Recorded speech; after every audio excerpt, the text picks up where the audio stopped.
गुरुर्ब्रह्मा गुरुर्विष्णु गुरुर्देवो महेश्वरः गुरुर्साक्षात् परब्रह्म तस्मै श्री गुरवे नमः।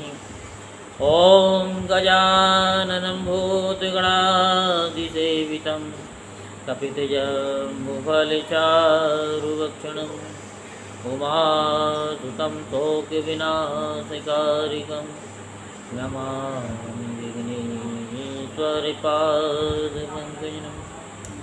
सच्चिदानन्दरूपाय विश्वोत्पत्त्यादिहेतवे तापत्रे विनाशाय श्रीकृष्णाय वयं नमः। बोलो वृंदावन बिहारी लाल की जय, बोलो बांके बिहारी लाल की जय। कल आपको क्या सुनाया?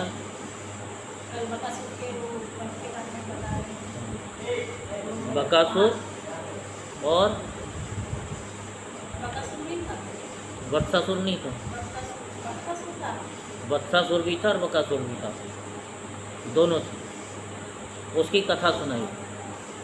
आज हम आपको अघासुर का उद्धार भगवान ने कैसे किया उसकी कथा विस्तार पूर्वक सुनाते हैं। सो आप सभी मन को एकाग्र करते हुए शांतिपूर्वक कथा को श्रवण करेंगे और धर्म लाभ प्राप्त करेंगे। इस कथा को सुनने मात्र से मनुष्य के सारे कार्य सिद्ध हो जाते हैं। आप भगवान का नाम लो ना लो, भगवान का नाम जपो या ना जपो, आप मंदिर जाओ या ना जाओ, यदि आपको YouTube पर ये कथा मिल गई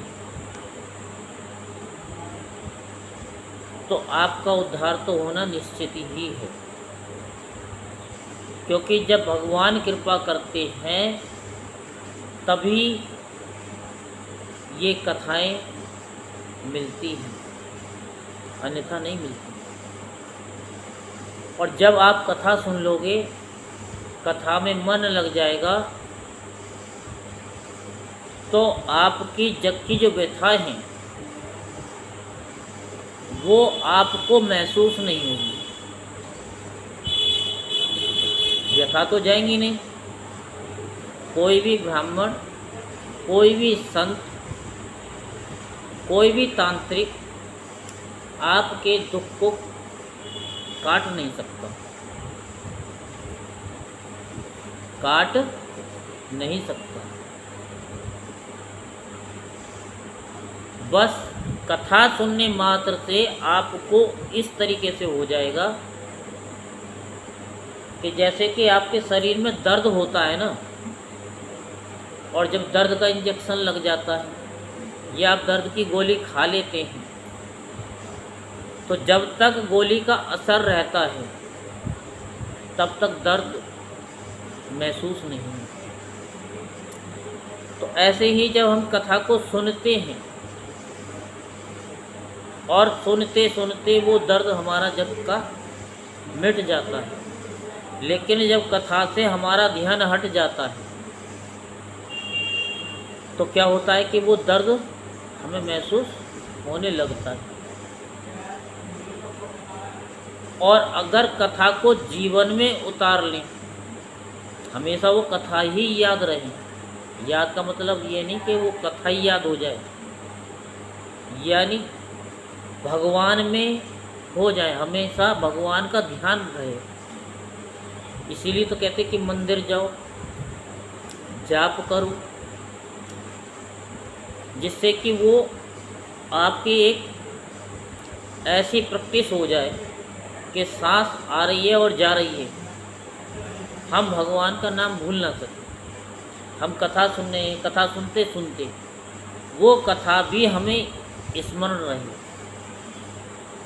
तो क्या होगा कि संसार के जो कष्ट हैं वो सहने की शक्ति आपको मिल जाएगी और आपको उनका तनिक भी दुख नहीं होगा, क्योंकि आप प्रभु में हो जाएंगे। अब क्या है कि लोगों का जब तक कथा सुनते हैं तब तक तो उनको बड़ा आनंद आता है, और जैसी कथा हटी नहीं कि जग की व्यथा माया उनको घेर लेती है। क्यों? क्योंकि उन्हें वो परमात्मा का ध्यान बिल्कुल भी नहीं रहता। वो एकदम लोग कथा को ऐसे झाड़ देते हैं कि जैसे स्कूल के बच्चे होते हैं ना, जब छुट्टी होती है तो घंटी बजती है तो एकदम चीख करके भागते हैं सारे कि अब छुट्टी हो गई, कि पता नहीं हम कौन सी बला से छूट गए, कौन सी बला से हम छूट गए, पता नहीं हम कौन से जेल खाने में बंद थे। वो ऐसी खुशी मिलती है कि जो उन्होंने पढ़ा था ना वो उस समय गायब, फिर उनका पढ़ने को घर में मन नहीं करता। लेकिन जो बच्चा घंटी बजने के बाद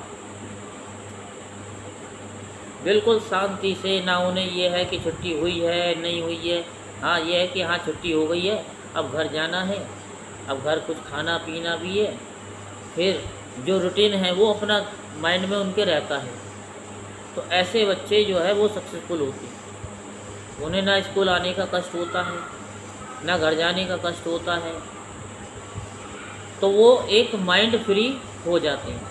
तो ऐसे ही जब हम कथा को सुनते हैं तो हमारा माइंड एक तरह से फ्री हो जाता है। बिल्कुल इस तरह जैसे कटहल की सब्ज़ी आप लोग बनाते हो तो सबसे पहले तेल लगा लेते हो, फिर उसे काटते हो। क्यों? जिससे कि वो तेल लगाने का मतलब क्या है कि कटहल जो है आपके हाथों से चिपके ना। तो ऐसे ही जब आप कथा को सुन लेते हैं और जरा सी भी वो चिपक जाए तो यहाँ काम क्या हो जाएगा कि आपका सांसारिक जो बंधन है वो छूटते हुए चले जाएंगे, वो आपसे चिपकेंगे नहीं। तो हम लोगों को क्या करना है कि उस संसार के बंधनों को अपने से चिपका के नहीं रखना। तो संसार के लोग क्या कहते हैं कि खंबे ने हमको पकड़ रखा है। मान लो किसी ने खंबे को पकड़ रखा है और वो कहे कि खंबे ने मुझे पकड़ रखा है, तो आप लोग क्या कहेंगे देख करके उस व्यक्ति से? खंबा तुमने पकड़ रखा है, खंबे ने तुमको नहीं पकड़ रखा। तो ऐसे ही हम लोग क्या है, हम संसार को पकड़े हुए हैं, संसार ने हमको नहीं पकड़ा। तो ये कथा क्या है कि ये हमें ज्ञान करा देती है, उस दर्द से राहत दिला देती है। तो ऐसे ही श्री कृष्ण भगवान की कथाएं हैं। कथा सुनते सुनते श्री कृष्ण में जब हमारा मन हो जाता है तो हमारे जीवन में कितने भी अघासुर, बकासुर, पूतना, बत्सासुर, रावण कोई भी आ जाए वो हम लोगों का बाल बांका भी नहीं कर सकते। तो हमने बताया आपको क्या, ये तत्व ज्ञान है थोड़ा सा, कि भगवान का नाम आप लो ना लो, मंदिर जाओ या ना जाओ, लेकिन कथा आप सुन लो। किसी मंदिर में जाके सुन लो, चाहे अब तो साधन ऑनलाइन इतने हो गए हैं कि यूट्यूब पे सुन लो, फेसबुक पे सुन लो, ट्विटर पे सुन लो, कहीं भी सुन लो, लेकिन कथा सुनो। सुनते सुनते आपका मन जो है, आपका जो भाव है वो भगवान में हो जाएगा। यही तो करना है कि हमारा मन सोते बैठते उठते भगवान का नाम स्वयं जपता रहे, हम ना जपें, स्वयं जपता रहे। किस तरीके से? जैसे कि हम सांस को ले रहे हैं और छोड़ रहे हैं। क्या हम जान के सांस को ले रहे हैं? क्या हम जान करके छोड़ रहे हैं? अगर जान के ले रहे हैं तो सोने के बाद में फिर कौन ले रहा है और कौन छोड़ रहा है? वो परमात्मा ही तो है। तो ऐसे ही परमात्मा का नाम हमारे हर क्षण निकलना चाहिए। इसीलिए भागवत की कथा हो चाहे शिव पुराण की कथा हो, ये हमें सुननी चाहिए। जो जो सुनते रहते हैं उनके रोम रोम से भगवान का नाम निकलता रहता है। पहले कोई संत हुए थे, उनके अंदर से भगवान का नाम ही उच्चारण होता रहता है। और जिस स्थान पर कथा सुनते हैं वो कथा भी क्या करती है? जहाँ भी जिस स्थान पर हम सुनते हैं वो स्थान भी शुद्ध हो जाता है। वहाँ पे भी कोई नेगेटिव एनर्जी होती है वो भी दूर हो जाती है और हमारे विचार भी पॉजिटिव हो जाते हैं। क्योंकि जैसी भूमि होती है वैसे ही मनुष्य के विचार भी हो जाते हैं। जबकि हमने आपको बहुत बता रखा है कि श्रवण कुमार जब अपने माता पिता को तीर्थ यात्रा के लिए लेके जा रहे थे तो प्रतापपुर मेरठ की भूमि पर जैसे ही वो पहुँचे थे तो उन्होंने कह दिया था अपने माता पिता से कि अब मैं तुमको तीर्थ यात्रा नहीं कराऊंगा, क्योंकि उसके विचार ही अलग हो गई थी। तो उनके माता पिता तो अंधे थे, आप जानते ही। तो उन्होंने क्या कहा कि बेटा ये कौन सी सीमा है? तब उन्होंने बताया उनका कि इस सीमा से पार कर दो, उसके बाद हमें छोड़ देना बेटा। और श्रवण कुमार ने वो सीमा पार कराई। तो जैसे श्रवण कुमार के विचार पहले थे धार्मिक, वैसे ही माता पिता के प्रति हो गई। तो इसीलिए गृह प्रवेश होता है या कोई भी चीज़ होती है तो क्या है कि घरों में लोग कथा कराते हैं, कीर्तन करवाते हैं। क्यों कराते हैं? कि जिससे कि वो भूमि शुद्ध हो और घर में जो भी प्राणी रहते हैं उनके विचार शुद्ध हों, अच्छे हों और उस स्थान पर सदैव मांगलिक कार्य होते रहें। चलो हम अब कथा में प्रवेश करते हैं। तो श्री सुखदेव जी कहते हैं, परीक्षित एक दिन नंद नंदन श्याम सुंदर वन में ही कलेवा करने के विचार से बड़े तड़के उठ गए। तड़के मीन्स बहुत जल्दी, अर्ली इन द मॉर्निंग उठ गए और सिंगी बाजे की मधुर मनोहर ध्वनि से अपने साथी ग्वाल वालों को मन की बात जनाते हुए उन्हें जगाया और बछड़ों को आगे करके वे ब्रज मंडल से निकल पड़े। श्री कृष्ण के साथ ही उनके प्रेमी सहस्त्रों ग्वालवाल सुंदर छींके बैत सिंगी और बांसुरी लेकर तथा अपने सहस्त्रों बछड़ों को आगे करके बड़ी प्रसन्नता से अपने अपने घरों से चल पड़े। उन्होंने श्री कृष्ण के अगणित बछड़ों में अपने अपने बछड़े मिला दिए और स्थान स्थान पर बालोचित खेल खेलते हुए विचरने लगे। यद्यपि सबके सब ग्वालवाल कांच, घुंघची, मणि और स्वर्ण के गहने पहने हुए थे, फिर भी उन्होंने वृंदावन के लाल पीले हरे फलों से, नई नई कपोलों से, गुच्छों से, रंग बिरंगे फूलों और मोर पंखों से तथा गेरू आदि रंगीन धातुओं से अपने को सजा लिया। कोई किसी का छीका चुरा लेता तो कोई किसी की बैत या बांसुरी। जब उन वस्तुओं के स्वामी को पता चलता तब उन्हें लेने वाला किसी दूसरे के पास दूर फेंक देता, दूसरा तीसरे के पास, तीसरा चौथे के पास। फिर वे हंसते हुए उन्हें लौटा देती थी। आप सोचते हैं कि हमारे बच्चे ऐसे करते हैं, ये सोचते हैं, ये तो शुरू से ही। यदि श्याम सुंदर श्री कृष्ण वन की शोभा देखने के लिए कुछ आगे बढ़ जाते तो पहले मैं छूऊंगा, पहले मैं छूऊंगा। इस प्रकार आपस में होड़ लगाकर सबके सब उनकी ओर दौड़ पड़ते और उन्हें छू छू कर आनंद मगन हो जाते। कोई बांसुरी बजा रहा है तो कोई सिंगी बजा रहा है, फूंक रहा है, कोई भोरे के साथ गुनगुना रहे हैं। आपने देखा होगा कि जैसे कभी कोयल कुकू करती है तो कुछ लोग भी उसके साथ में कुकू कुकू, कि जैसे वही कोयल है। तो बहुत से कोयलों के स्वर में स्वर मिलाकर कुहू को कर रही है। तो जब ऐसा दृश्य होता है तो कितना आनंद आता है।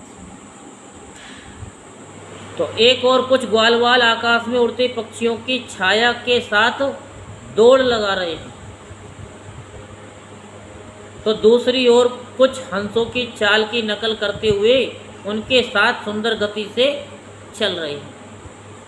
कोई बगुले के पास उसी के समान आंखें मूंद कर बैठे रहे, तो कोई मोरों को नाचते हुए उन्हीं की तरह नाच रहे हैं, कोई बंदरों की पूंछ पकड़कर खींच रहे हैं, तो दूसरे उनके साथ इस पेड़ से उस पेड़ पर चढ़ रहे हैं, कोई उनके साथ मुंह बना रहे हैं, तो दूसरे उनके साथ एक डाल से दूसरी डाल पर छलांग मार रहे हैं। बहुत से ग्वालवाल तो नदी के बीच में छपका मार मार करके खेल रहे हैं और उसमें हुदकते हुए मेंढकों की तरह हुदक रहे हैं। कोई पानी में अपनी परछाई देख करके बहुत हंस रहे हैं, तो दूसरे अपने शब्द की प्रतिध्वनि को ही बुरा भला कह रहे हैं। भगवान श्री कृष्ण अपनी यानी श्री कृष्ण ज्ञानी संतों के लिए स्वयं ब्रह्मानंद के मूर्तिमान अनुभव हैं। दास्य भाव से युक्त भक्तों के लिए वे उनके आराध्य देव परम ऐश्वर्यशाली परमेश्वर हैं, और माया मोहित विषयांधों के लिए वे केवल एक मनुष्य बालक हैं, उनके लिए बालक। उन्हीं भगवान के साथ वे महान पुण्यात्मा ग्वालवाल तरह तरह के खेल खेल रहे हैं। बहुत जन्मों तक श्रम और कष्ट उठाकर जिन्होंने अपनी इंद्रियों और अंतःकरण को बस में कर लिया है, उन योगियों के लिए भी भगवान श्री कृष्ण के चरण कमलों की रज अब प्राप्त है। वही भगवान स्वयं जिन ब्रजवासी ग्वाल वालों की आंखों के सामने रहकर सदा खेल खेलते हैं, उनके सौभाग्य की महिमा इससे अधिक क्या कही जाए। बताओ, कोई महिमा कही जाएगी? अगर उनको पता होता ये भगवान है तो खेल खेल पाते। तो इसीलिए उन चीज़ को छिपा लिया। जो कल हमने आपको बोला वो यही है, उस चीज़ को छिपा जाओ तो आप वहाँ तक पहुँच जाओगे। परीक्षित इसी समय अघासुर नाम का एक महान दैत्य आदम का। अब बताओ, भगवान के उसमें भी कितने अघासुर, बकासुर, पूतना, सूतना कितने आ गए। भगवान ने कही दुख काटो, वो से करेंगे मैं तो पड़ी रे पड़ी, मैं तो खड़ी रे खड़ी, दुख काटो। अरे जितना दुख को पुकारोगे उससे 1000 गुना होकर के दुख मिलेगा।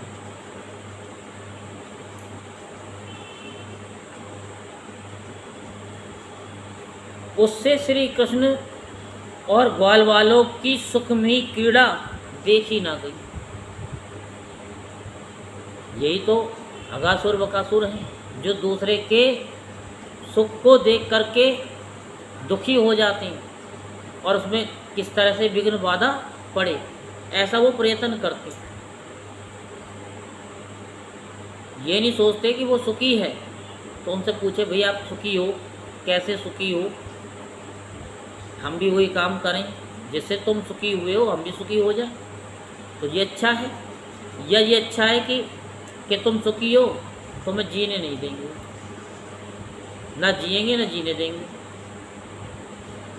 उसके हृदय में जलन होने लगी। वह इतना भयंकर था कि अमृतपान करके अमर हुए देवता भी उससे अपनी जीवन की रक्षा के लिए चिंतित रहा करते थे। अमृत पी रखा है, उन्हें पता है मरेंगे नहीं, फिर भी वो चिंतित रहते थे और इस बात की बाट देखते रहते थे कि किसी प्रकार से इसकी मृत्यु का अवसर आ जाए। अघासुर, पूतना और बकासुर का छोटा भाई तथा कंस का भेजा हुआ था। कंस का भेजा हुआ कौन था? अघासुर। जोर से बोला करो जी, जहाँ तक आवाज़ आए। तो खाना खूब खा के आया करो जिससे आवाज़ निकला करे। वह श्री कृष्ण, श्री दामा आदि ग्वाल वालों को देखकर मन ही मन सोचने लगा कि यही मेरे सगे भाई और बहन को मारने वाला है, इसीलिए आज मैं इन ग्वाल वालों के साथ इसे मार डालूंगा।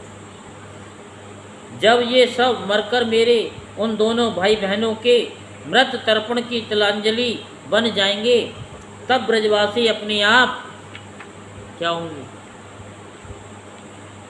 मरे जैसे ही हो जाएंगे, क्योंकि संतान ही प्राणियों के प्राण हैं।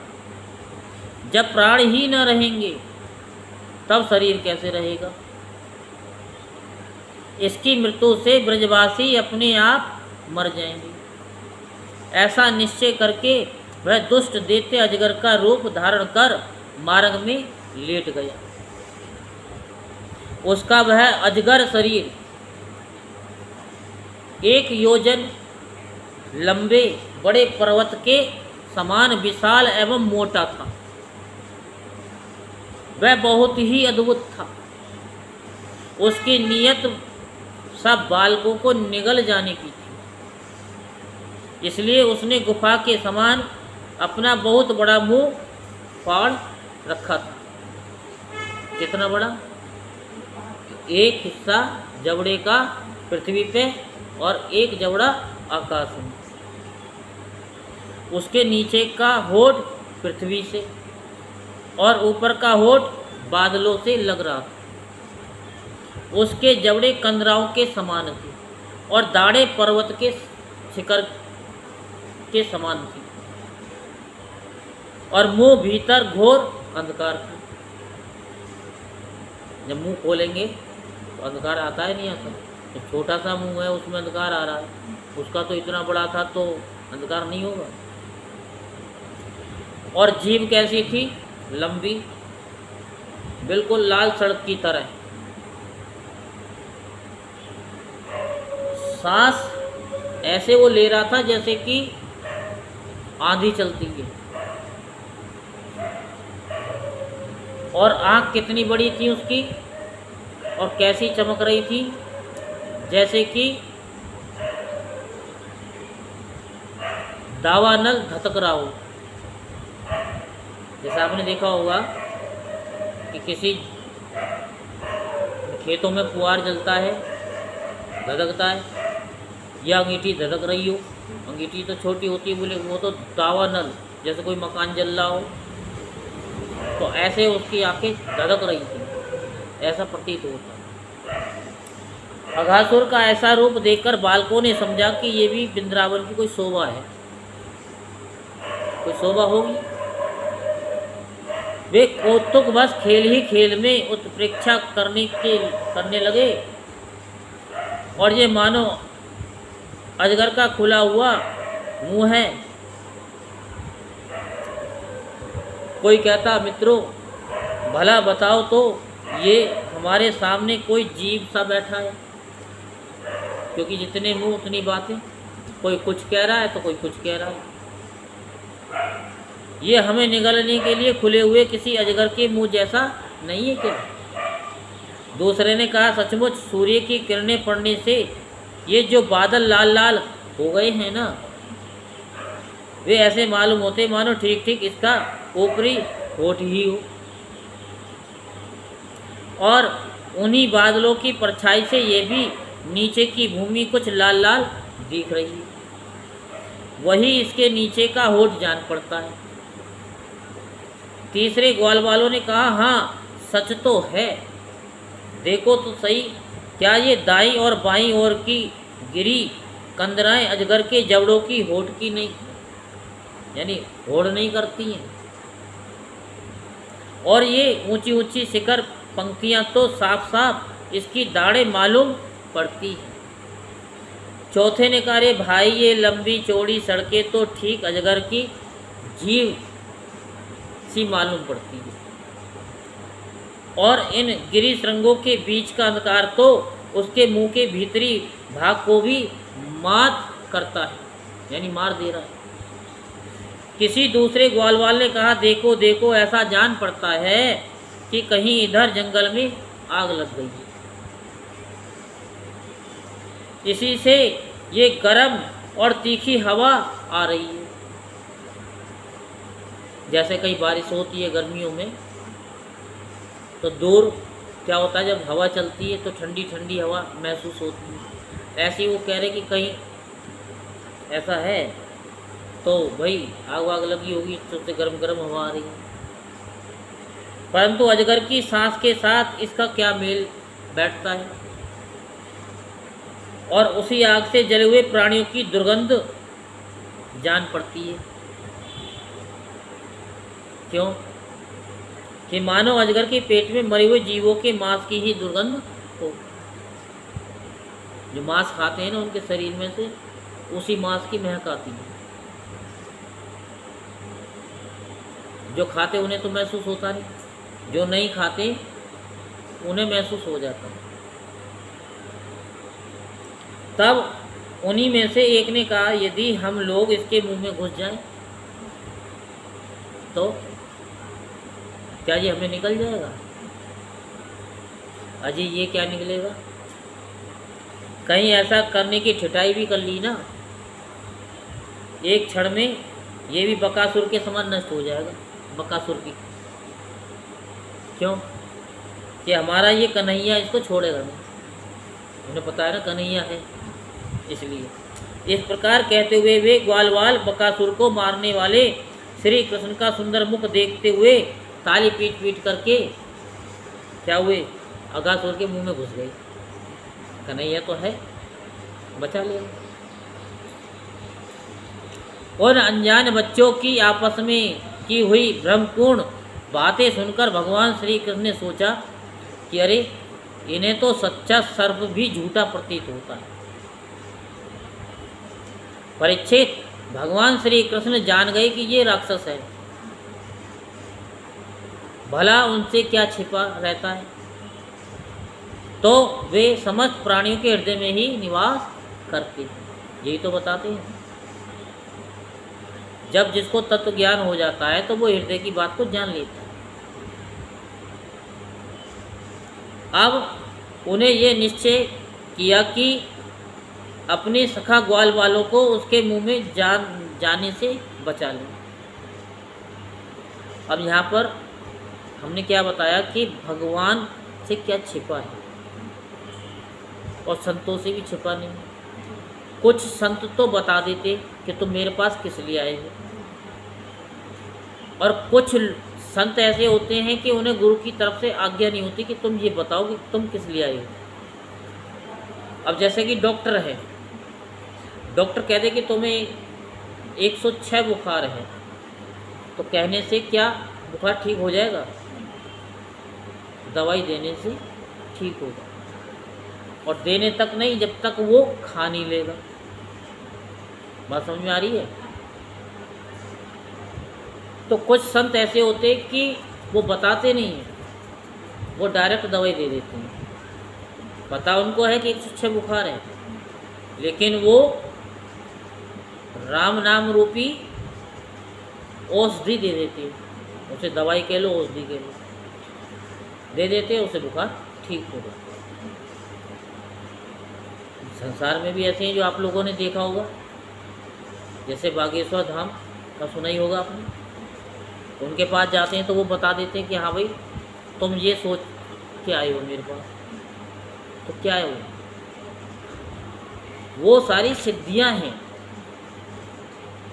जो अनुष्ठान करते हैं, वो जान लेते हैं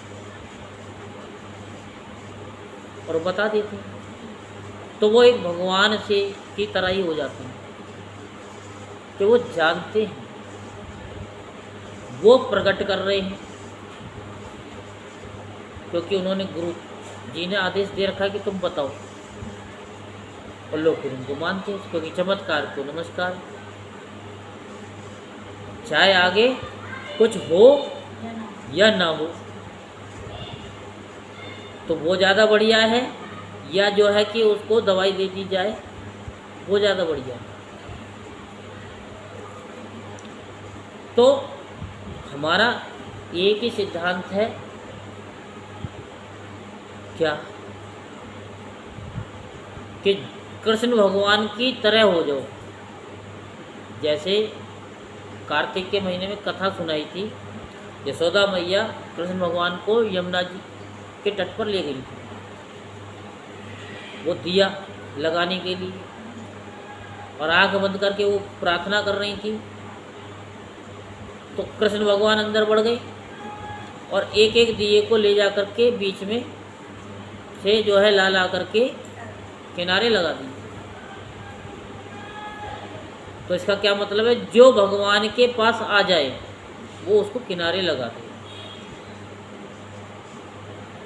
तो हमारे गुरु जी का तो यही कहना कि जो तुम्हारी शरण में आ जाए उसको किनारे लगा दो, चाहे 10 आ जाए, 20 आ जाए, 100 आ जाए, पूरे जीवन में लाख आ जाए, लेकिन इतने बड़े भी मत बनो कि लोग आप तक पहुंच भी ना पाए।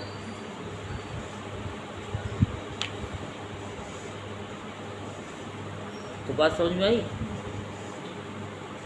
तो मैं किसी के लिए वो नहीं कर रहा हूँ कि वो गलत है, नहीं, सब अपनी अपनी जगह पर सही हैं। अगर वो ऐसा नहीं करेंगे, नहीं बताएंगे, तो हम दृष्टांत फिर कैसे देंगे आपको, कि जब भगवान जान सकते हैं तो क्या हमारे संत क्या पागल हैं क्या? जितने भी संत हैं सब जानते हैं सबके मन की बात को, कोई कहता है कोई नहीं कहता है, सबके डिपार्टमेंट अलग हैं। हॉस्पिटल तो एक ही होता है, लेकिन उसमें हर चीज़ का डिपार्टमेंट रूम अलग होता है।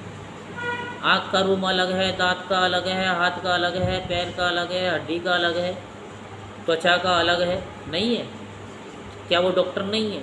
डॉक्टर सब डॉक्टर है। तो ऐसे ही चाहे कोई वक्ता है वो भी डॉक्टर है, वो डॉक्टर से ही बड़ा डॉक्टर है।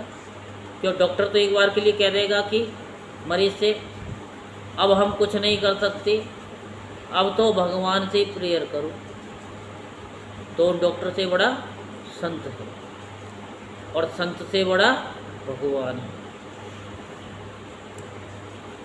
तो भगवान ने ऐसे नहीं कह दिया कि संत मेरे हृदय हैं, भक्त मेरे कहते मुकुटमणि हैं। तो भगत भी तो वही होंगे ना जो 24 घंटे भगवान में होंगे। जैसे हम सांस लेना नहीं भूलते, छोड़ना नहीं भूलते, तो ऐसे ही भगवान का नाम भी हम ना भूल पाए। लोग क्या करते हैं, शमशान में जाते हैं, तब तक तो वैराग्य जागृत हो गया, भैया राम राम सत्य है, भैया एक दिन सबको ही आना है। और वहाँ से आते आते घर तक आते आते या सोते सोते ही सब कुछ वैराग्य खत्म हो गया। तो जाना ना जाना तो बराबर हो गया।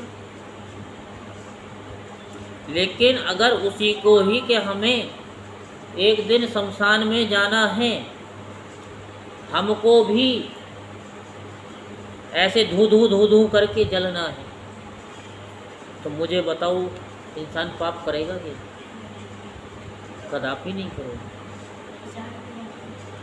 है तो विचार आएगा ही नहीं। फिर तो यही रहेगा विचार एक, मुझ में राम तुझ में राम सब में राम समाया है, कर लो सभी से क्या, कोई नहीं पढ़ाया। आज थोड़ा सत्संग कर दिया, नहीं तुम तो पढ़ के सुनाते हैं। अब ये आपका भाव होगा इसलिए थोड़ा सा कर दिया, या भगवान का आदेश होगा कि सुनाओ। नहीं, हम कौन हैं, हमें तो हमारा तो एक ही नारा है, गौ माता भारत माता, में कुछ नहीं आता। और आता तो फिर हम पढ़ के सुनाते कथा को? बिल्कुल भी नहीं सुनाते, सुनाते पढ़ करके। फिर तो ऐसे ही सुनाते मौजवानी है कि नहीं? सेटिस्फाई होने इस बात से सब, हाँ क्या हमें नहीं आता। तो भगवान इस प्रकार सोच ही रहे थे कि सब के सब ग्वाल वाल बछड़ों के साथ उस असुर के पेट में चले गए, परंतु अघासुर ने अभी उन्हें निगला ही नहीं। इसका क्या कारण है? क्योंकि वो उनके लिए थोड़ी आया था। किसके लिए आया था? वो श्री कृष्ण भगवान के लिए आया था। तो इसका कारण भी यही था कि अघासुर अपने भाई बकासुर और बहन पूतना के वध की याद करके इस बात की बाट देख रहा था कि उनको मारने वाले कौन है? श्री कृष्ण।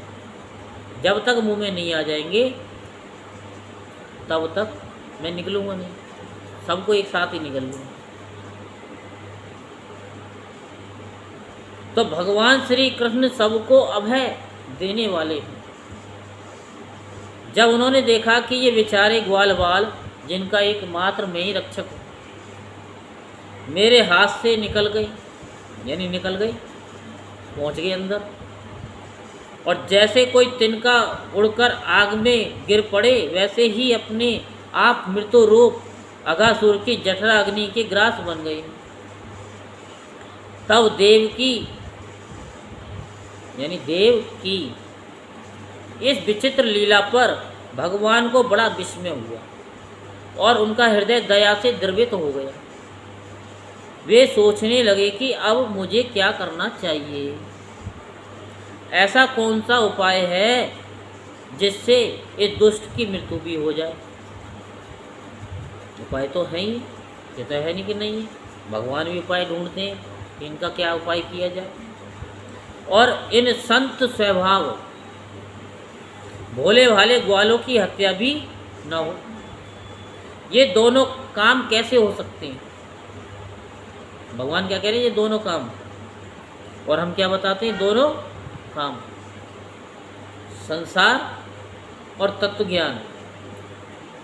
जब तक दोनों बराबर नहीं होंगे तब तक कुछ नहीं हो सकता। परीक्षित, भगवान श्री कृष्ण भूत वर्तमान भविष्यमान, भूत भविष्य वर्तमान सबको प्रत्यक्ष देखते रहते हैं। उनके लिए उपाय जानना कोई कठिन न था। वे अपना कर्तव्य निश्चय करके स्वयं उसके मुंह में घुस गए। उस समय बादलों में छिपे हुए देवता भयवश हाय हाय पुकार उठे और अघासुर के हितैषी कंस आदि राक्षस हर्ष प्रकट करने लगे। अब बताओ, अघासुर बछड़ों और ग्वाल वालों के सहित भगवान श्री कृष्ण को अपनी दाढ़ों से चबाकर चूर चूर कर डालना चाहता था। हर इंसान चाहता है मैं ये कर लूँ, मैं ये चाहता हूँ, मैं ये चाहता हूँ, मैं ये चाहता हूँ। और जगत में छाछ भी नहीं जुड़ती उन लोगों को। तो छाछ क्या होती है? छाछ समझते हो क्या? मट्ठा, हाँ, वो भी नहीं जुड़ती। इंसान कहता मैं तो ये चाहता हूँ, कोई ऐसा इंसान नहीं कहता हो कि मैं ये चाहता हूँ। परंतु उसी समय अविनाशी श्री कृष्ण ने देवताओं को हाय हाय सुनकर उसके गले में अपने शरीर को बड़ी फुर्ती से बढ़ा दिया। किस तरीके, जैसे सुंदरकांड में जज सुरता बदन बढ़ावा तासु दोनों कभी रूप दिखावा, तो ऐसे ही भगवान जो है बड़े होते चले गए, ऐसे पैर नीचे और उसको ऐसे करके ऐसे उठा दिया। इसके बाद भगवान ने अपने शरीर को इतना बड़ा कर लिया कि उसका गला ही रुंध गया, आंखें उलट गई, वह व्याकुल होकर बहुत ही छटपटाने लगा और सांस रुककर सारे शरीर में भर गई और अंत में उसके प्राण ब्रह्मरंध्र से फोड़ करके निकल गए। ब्रह्मरंध्र से किसके प्राण निकलते मुझे बताना है? हाँ, इसने कौन सी तपस्या करी? हो सकता है कि पुनर्जन्म का कोई भगवान आए जब छू गए तो भैया तो ब्रह्मरंध्र से ही निकले। परमात्मा तो बहुत ही वो कहते कि जो कोई कर्म ही अच्छा करता है जब भी परमात्मा का वो होता है स्पर्श। तो उसी मार्ग से प्राणों के साथ उसकी सारी इंद्रियां भी शरीर से बाहर हो गई। उसी समय भगवान मुकुंद ने अपनी अमृतमयी दृष्टि से मरे हुए बछड़ों और ग्वाल वालों को जीवित कर दिया। अब आप बार बार कथा को सुनते हैं, चाहे थोड़ी आधे घंटे की सुनते हैं, लेकिन आपको समझ में तो आ रहा है ना। अगर ये पहले ना सुना होता तो क्या समझ में आता? तो वही चीज है कि उन सबको साथ लेकर वे अघासुर के मुंह से बाहर निकल गए। उस अजगर के स्थूल शरीर से एक अत्यंत अद्भुत और महान ज्योति निकली। उस समय उस ज्योति के प्रकाश से 10 दिशाएं प्रज्वलित हो उठी।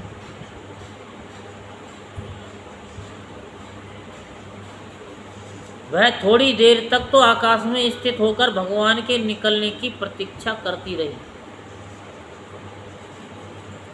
जब वे बाहर निकल आए तब वह सब देवताओं के देखते देखते उन्हीं में समा गई। ज्योति कैसी होती है? प्रकाश। प्रकाश कैसा होता? आपने मणि देखी है? वैसे तो नहीं देखी हुई, पिक्चर में तो देखी होगी, चमकती हुई ऐसी मणि, वो उसमें विलीन हो गई। तो जब प्राण भी निकलते हैं ना तो वो ज्योति स्वरूप होता है, ज्योति की तरह निकलते हैं। उस समय देवताओं ने फूल बरसाकर, अप्सराओं ने नाचकर और गंधर्वों ने गाकर, विद्याधरों ने बाजे बजाकर, ब्राह्मणों ने स्तुति पाठ कर और पार्षदों ने जय जयकार के नारे लगाकर बड़े आनंद से भगवान श्री कृष्ण का अभिनंदन किया, क्योंकि भगवान श्री कृष्ण ने अघासुर को मारकर उन सबका बहुत बड़ा काम किया था। उन अद्भुत स्तुतियों, सुंदर बाजों, मंगल में गीतों, जय जयकार और आनंद उत्सव की मंगल ध्वनि ब्रह्मलोक के पास पहुंच गई। जब ब्रह्मा जी ने वह ध्वनि सुनी तब वह बहुत ही शीघ्र अपने वाहन पर चढ़कर वहाँ आए और भगवान श्री कृष्ण की ये महिमा देखकर आश्चर्यचकित हो गए। परीक्षित, जब वृंदावन में अजगर का वह चाम सूख गया तब वह ब्रजवासियों के लिए बहुत दिनों तक खेलने की एक अद्भुत गुफा सी बना रहा। जब मनुष्य का शरीर कि ये सब अंदर का और बाहर की चमड़ी उमड़ी सूख जाती है, हड्डियों का ढांचा हो जाता है, देखा होगा, तो वो एक गुफा की तरह ही होता है। ग्वाल वालों ने क्या काम किया? उनके खेलने का स्थान बन गया। वो उधर से निकल रहे हैं, बढ़ रहे हैं, निकल रहे हैं, बढ़ रहे हैं, निकल रहे हैं, बढ़ रहे हैं, उसी में मजे ले रहे हैं। ये जो भगवान ने अपने ग्वाल वालों को मृत्यु के मुंह से बचाया था और अघासुर को मोक्ष दान दिया, वह लीला भगवान ने अपने यानी अपनी कुमार अवस्था में अर्थात 5वें वर्ष में की थी, जब 5 साल की थी। ग्वाल वालों ने उसे उसी समय देखा भी था, परंतु पौगंड अवस्था अर्थात 6ठे वर्ष में अत्यंत आश्चर्यचकित होकर ब्रज में उसका वर्णन किया। जब 5 साल के तब ये घटना घटित हुई, लेकिन जब ग्वाल वालों ने बताया तो 6ठे साल में, जब 6 साल के हो गए, 1 साल का गैप हो गया। वो 1 साल कहाँ गया? हाँ, वो कथा जो वो ब्रह्मदेव की कथा है, इसके आगे जो है आ गई। अब आपने सुनी है ना, आ गई ना। तो वही चीज़ तो हम बताते हैं कि बार बार कथा को सुनो, ऐसे ही तो ये रमेगी, आपके रोम रोम में रम जाएगी। अभी तो ये ऐसे ही रमेगी, फिर क्या ये कथा ऑटोमेटिक अपने आप ही चलेगी। जैसे आप लोग सब बात करते हो ना अपने आप से, जब एकांत में बैठते हो, अंदर ही आवाज़ बाहर नहीं आ रही, लेकिन महसूस हो रहा है कि हम बात कर रहे हैं, आवाज़ भी ऐसी ही निकल रही है, तो वो अनुभव होने लगे। तब समझो आप अपने आप को कि भगवान के भगत हैं, और नहीं तो फिर क्या हो, तुम तो जगत को ठगत हो। अगासुर मूर्तिमान पाप ही था, भगवान के स्पर्श मात्र से उसके सारे पाप धुल गए थे, उसे उस सारूप्य मुक्ति की प्राप्ति हुई जो पापियों को कभी मिल नहीं सकती, पापियों को मिल नहीं सकती। परंतु ये कोई आश्चर्य की बात नहीं है, क्योंकि मनुष्य बालक की सी लीला रचने वाले वे ही परम पुरुष परमात्मा हैं। कल भी आपको बताया था कि जो पारसमणि है तो लोहे को छू जाती है तो क्या बन जाती है, क्या बना देती है वो?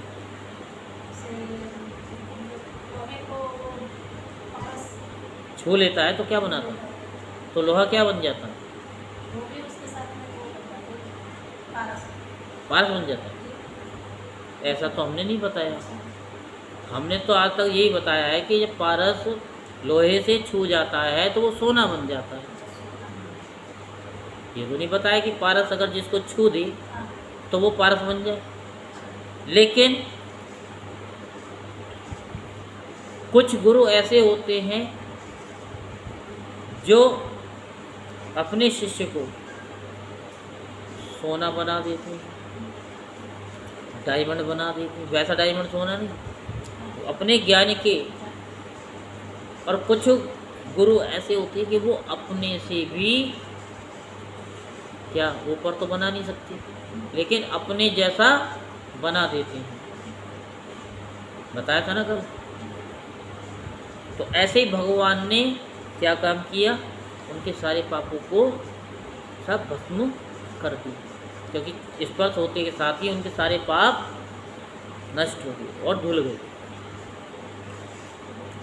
जो व्यक्त अव्यक्त और कार्य कारण रूप समस्त जगत के एकमात्र विधाता है, भगवान श्री कृष्ण के किसी एक अंग की भाव निर्मित प्रतिमा यदि ध्यान के द्वारा एक बार भी हृदय में बिठा ली जाए तो वह सालोक के सामीप्य आदि गति का दान करती है।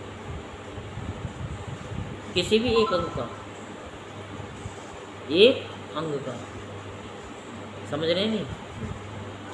जो भगवान के बड़े बड़े भक्तों को मिलती है। भगवान आत्मानंद के नित्य साक्षात्कार स्वरूप हैं, नित्य।